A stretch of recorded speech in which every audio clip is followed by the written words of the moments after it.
PD tak selamanya dikenal dengan hal-hal positif, seperti banyaknya yang sukses sebagai pengusaha dan politisi di era moden ini. Ternyata PD Kerit atau PD pelit masih melekat erat pada benak orang yang berada di luar Kabupaten PD. Lantas, benarkah PD Kerit? Sahabat Hasan News yang budiman, kali ini kami mengupas tentang PD Kerit. Benarkah? Subscribe video ini, like dan share agar sejarah Aceh lebih terpandang di mata dunia.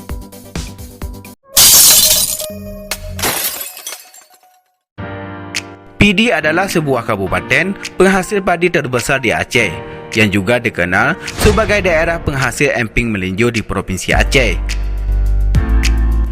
Masyarakat PD umumnya perantau, sehingga masyarakat PD sering disebut dengan sebutan Cina Hitam atau Cina Hitam. Di PD inilah dahulunya terletak kerajaan Pedir, yang masyarakatnya mayoritas sebagai petani juga nelayan. Pelit itu salah satu sifat yang ada pada diri manusia. Pelit itu tidak mengenal pada tempat, siapa dan di mana. Artinya, pada tempat-tempat tertentu, baik di Kabupaten PD atau di kabupaten lainnya, pasti terdapat orang pelit dan orang dermawan. Dalam komunitas kehidupan masyarakat tertentu, orang pelit selalu akan diseimbangkan oleh orang dermawan.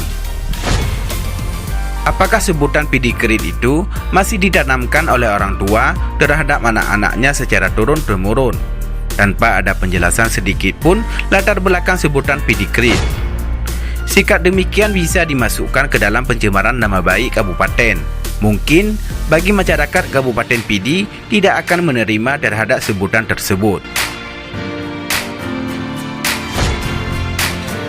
Setelah ditelusuri secara mendalam, kenapa dikatakan dengan sebutan PD Kerit?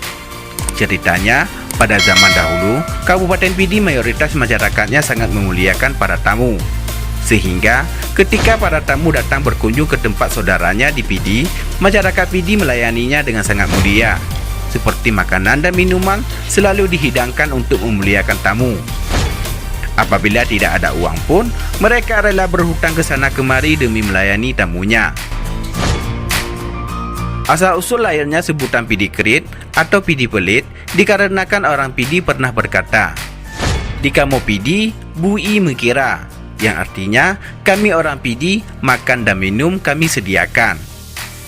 Dari kata-kata tersebut, lahirlah sebutan PD Kerit. Padahal, maksud dari orang PD mengatakan seperti itu adalah ketika seseorang bertamu ke PD, mereka akan melayaninya dengan baik. Mereka akan menyuguhkan makan dan minum untuk memuliakan tamu tersebut.